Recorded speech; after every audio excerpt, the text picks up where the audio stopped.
나는 거짓에 영합하지 않고 주의 말씀을 사랑하나이다. 예, 즉 변함없는 일관된 시인의 마음이 여기 나타나 있습니다. 또 이제 164절부터 168절까지는 주를 찬양하는 마음이죠. 164절에는 하루에 7번씩 주를 찬양합니다. 저 164절 볼까요? 주의 의로운 규례들로 말미암아 내가 하루 7번씩 주를 찬양하나이다. 7번은 완전수지요. 그래서 시인이 하루 종일 하나님을 찬양한다 그 얘기예요. 딱 7번 하나 둘 셋 넷 이게 아니고 하루 종일 하나님을 찬양한다. 그래서 우리가 일상의 생활을 살면서 일상에 끌려다니느라고 하나님 잊어버리지 않고 하나님과 함께 일상의 삶을 산다 그 얘기가 되겠죠. 7번을 찬양한다 그 얘기는 늘 주님을 생각한다는 의미도 되고 나는 늘 주님을 마음에 품고 있다는 말도 되고 하나님을 사랑하는 간절한 마음이 있습니다. 그 말도 되는 것입니다. 그리고 이제 165절에서는 한번 볼까요? 165절은 주의 법을 사랑하는 자에게는 큰 평안이 있으니 그들에게 장애물이 없으리이다. 하나님의 말씀을 사랑하는 자에게는 하나님께서 큰 평안을 주신다. 그렇게 여기서 시인은 말하고 있죠. 그 어떠한 환경에서도 아무도 빼앗을 수 없는 그러한 평안을 또 기쁨을 행복을 주신다는 얘기가 됩니다. 요한복음 14장 27절에 평안을 너희에게 끼치노니 곧 나의 평안을 너희에게 주노라. 내가 너희에게 주는 것은 세상에 주는 것과 같이 아니하니라. 너희는 마음에 근심하지도 말고 두려워하지도 말라. 이게 왜 이런 말씀이 자꾸 두려워하지 말라는 말이 나올까요? 우리가 두려워하기 때문에. 근심도 말고 두려워하지도 말라. 이게 많이 나오잖아요. 그 말은 우리는 늘 근심하고 두려워하기 때문에 그렇죠. 그런데 이제 우리가 크신 하나님께 모든 것을 맡길 때 평강을 주십니다.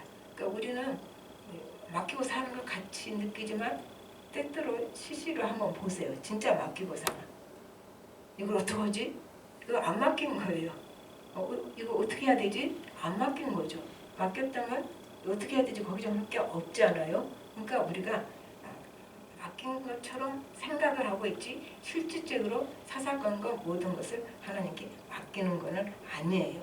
그러나 하나님께 진짜 모든 것을 큰 것부터 시작해서 작은 것까지 다 맡긴 사람은 하나님이 주시는 평강을 누릴 수가 있습니다. 왜 이렇게 맡길 수 있을까요? 그거는 믿음이에요. 나는 실패하고 실수해도 하나님은 실수하지 않으시고 실패가 없으시다. 여기에 대한 믿음이죠. 그러니까 맡길 수 있죠. 내가 맡겼는데 그 사람도 좀 실수할 수 있고 그럼 어떻게 우리가 맡겨요? 못 맡기죠. 근데 하나님은 실수가 없으신 분. 절대로 실패가 없으신 분. 그렇기 때문에 우리가 하나님께 다 맡길 수 있다는 것은 그 실수와 실패가 없는 하나님에 대한 믿음이 있어야지 우리가 맡길 수가 있는 거죠. 그 사람에게는 이제 환난, 고통, 폭풍이 올 때 그러면 어떨까요? 아무리 신앙이 좋아도 환난, 고통, 폭풍이 올 때는 내적으로 동요가 일어납니다. 겉으로 태어난 척해도 속으로 풍랑이 일어난 거죠. 내적인 동요가 일어날 때 그때도 하나님에 대한 그 확실한 믿음을 가지고 맡긴 사람은 순간으로는 동요가 일어날 수 있지만 평안을 주신다 그 얘기입니다. 그리고 여기는 또 장애물이 없다고 그랬잖아요. 그들에게 장애물이 없으리이다. 근데 우리 앞에 장애물이 없을 수는 없지요. 우리가 다 장애물이 있는데 이 의미는 장애물이 있어도 하나님을 신뢰하고 의지하니 장애물 되지 않는다. 그런 의미가 되죠. 장애물이 없다는 얘기는 장애물이 되지 않으면 장애물이 없는 거죠. 지금 그런 의미로 저는 해석을 했습니다. 그리고 또 우리가 보면은 장애물이 있을 때 걸려 넘어지는 사람이 있고 거기 장애물을 딛고 일어서는 사람이 있습니다. 그게 장애물을 딛고 일어서는 사람이 뭐예요? 신앙의 그 영적인 내공이 있다고 우리는 보죠. 그러면 영적인 내공이 뭐냐? 뭐 영적으로 뭐 이상 그런 게 아니고 영적인 내공은 말씀에 확고히 선 신앙이 내공이에요. 뭐 무엇이든지 말씀에 비춰서 해석을 할 때 그건 굉장한 내적인 힘이 있는 거죠. 그러니까 영적인 힘은 딴 데서 나오는 게 아니고 그 말씀에 확고히 선 사람이 내적인 그 내공이 있다는 얘기죠. 그리고 이제 이 사람에게 말씀에 뿌리를 둔 신앙은 말씀이 그 사람 안에서 능력으로 역사를 합니다. 그러니까 내적인 힘이 있지요. 영적인 에너지라고도 해도 좋고 어쨌든 속에 힘이 있는 거예요. 그 말씀에 뿌리든 신앙에는 말씀이 능력으로 역사하기 때문에 내적인 힘이 있다. 그래서 고린도전서 4장 20절에요. 하나님의 나라는 말에 있지 아니하고 오직 능력에 있습니다. 말만 번지르는데 아무 능력도 없어. 그건 내적인 힘이 없는 거죠. 그러나 진짜 마음속에 그 말씀의 뿌리를 확실하게 받고 있는 신앙에는 이러한 흔들리지 않는 힘이 있다는 얘기죠. 그리고 이제 장애물 얘기를 다시 봅시다. 하나님이 주시는 능력으로 장애물을 능히 뛰어넘을 수가 있습니다. 아니면 장애물을 무너뜨려 버릴 수도 있는 거예요. 그게 그 신앙의 힘이고 말씀에 뿌리 박힌 내적인 힘이 있는 사람 믿음이죠. 그러니까 우리가 이 믿음을 다 가질 수 있어야 되는데 그게 우리 자꾸 흔들리고 연약하지요. 그 다음에 이제 166절부터 168절에는 시인이 말씀에 순종을 했는데 그게 왜 그랬는가 하면 그 168절 볼까요?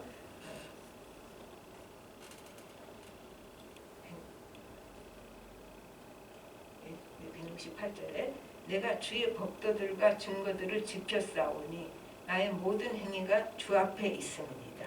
내가 말씀에 순종을 했는데 왜 그런가 하면 내 모든 행위가 주 앞에 있기 때문이다. 그게 좀 우리 마음에 안 들어옵니다.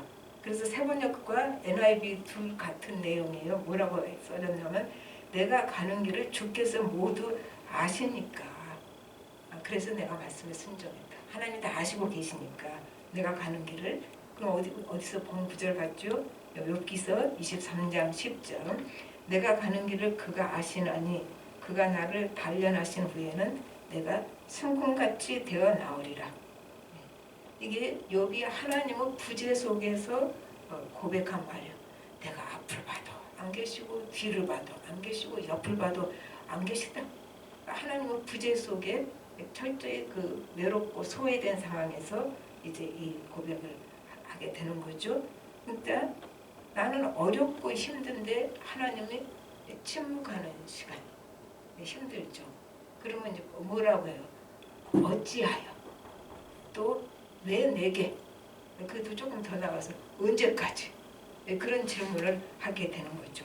하나님은 기도를 해도 하나님이 영 낌새를 안 주시니까 그럴 때 이제 하나님이 침묵하는 시간 이 시간이 내게는 바로 찌꺼기를 녹여내서 정금같이 되어 나오는 은총의 시간이 되는 것이죠. 그것이 욥의 고백 속에 나와 있습니다.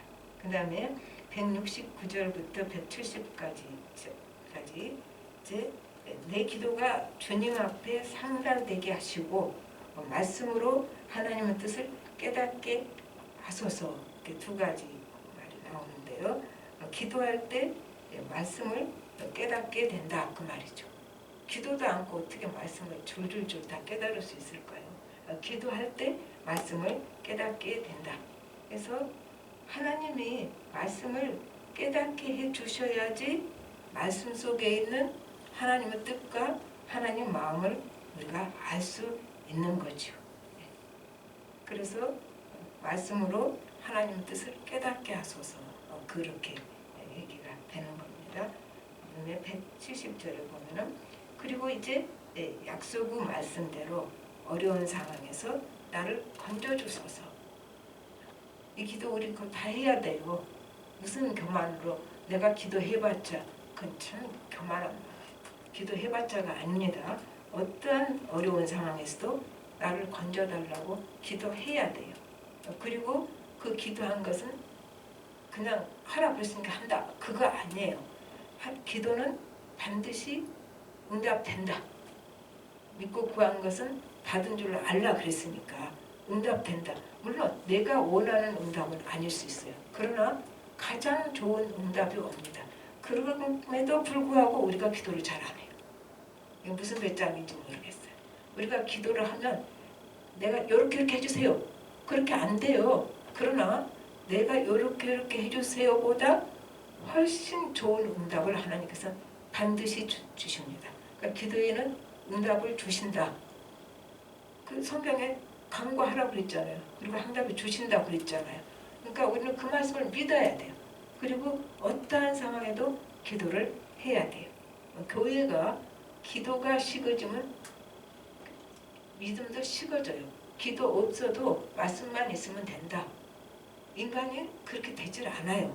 그래서 교회가 살아있으려면 기도를 해야 돼. 기도를 하는 사람이 많이 있고 깊이 하는 사람이 많이 있는 교회는 힘이 있어요. 흔들리지 않아요. 그리고 생명이 있습니다. 그래서 기도를 이제 해야 되는 거죠. 근데 이제 약속의 말씀대로 나를 건져주셔서 그렇게 부르짖었는데 기도하다 보니까 기도가 바뀌어요. 우리가 기도를 해보면 알아요.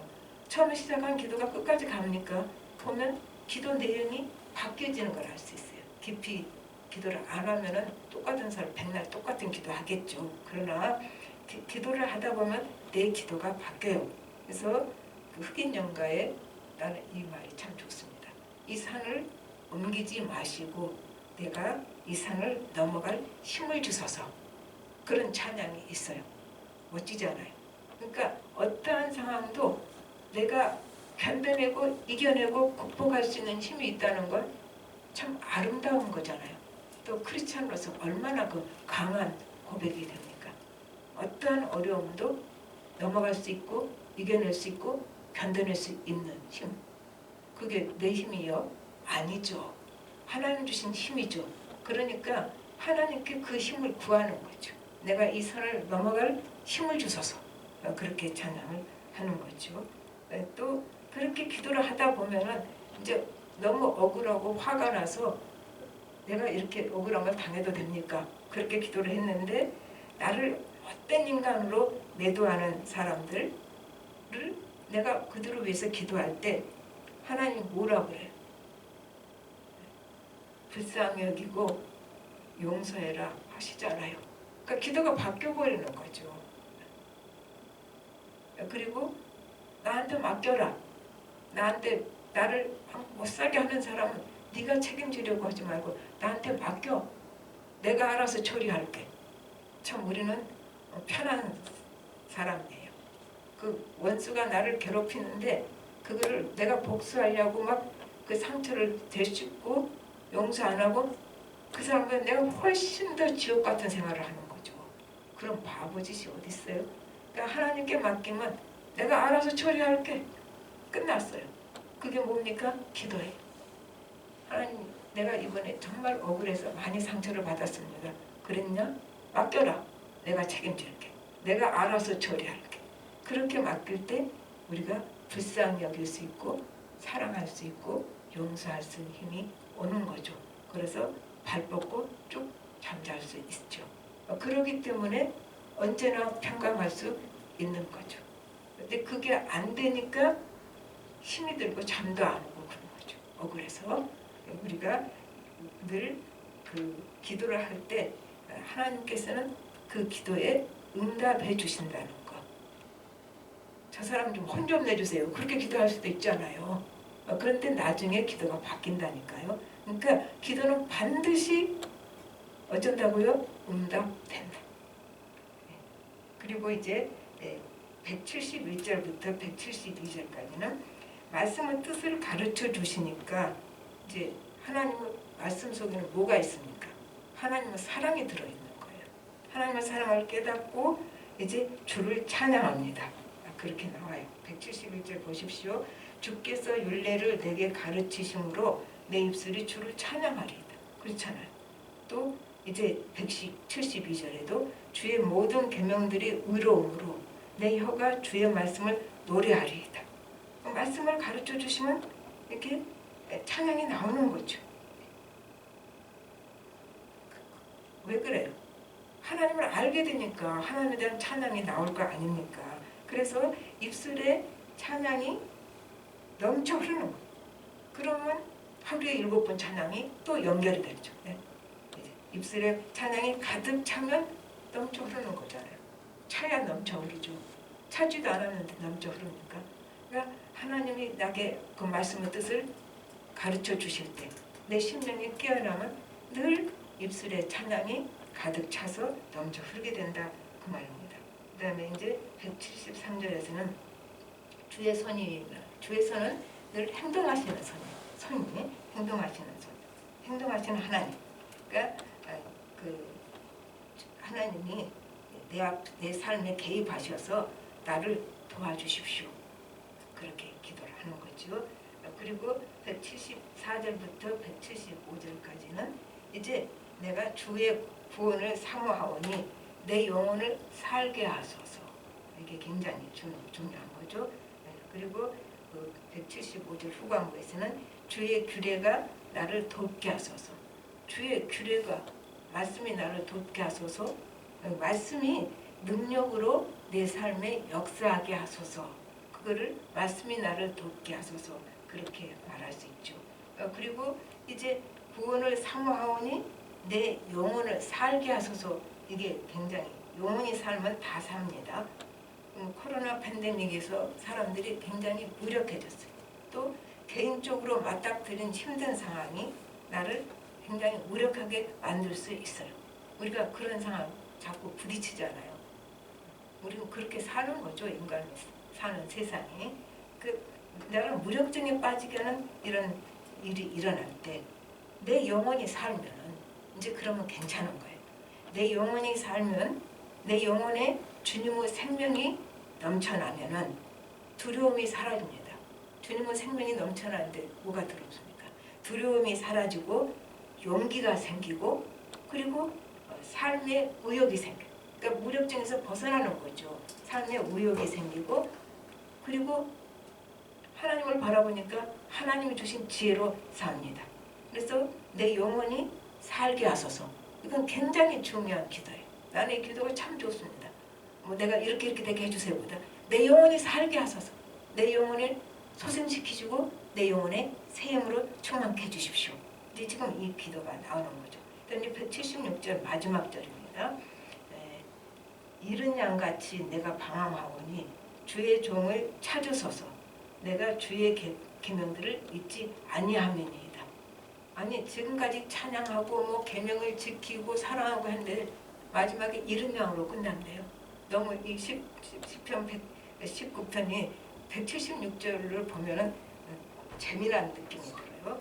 이제 말씀에 순종하고자 하는 열망이 커도 우리는 이른 양 같은 존재다.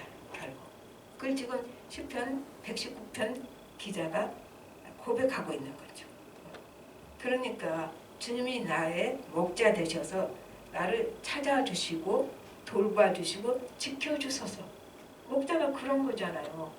그러니까 양이 목자 못 찾아가요. 여러분 그걸 생각하십시오. 양이 찾아갈 힘이 없어요. 더구나 잃어버린 양이 어떻게 목자를 찾아갑니까? 그래서 이 시편 기자가 하나님이 나를 찾아와 주셔서 목자시니까 나를 찾아와 주시고 인도해 주시고 돌봐주시고 지켜주십시오. 이렇게 기도로 끝이 납니다. 말씀을 맺어봅시다.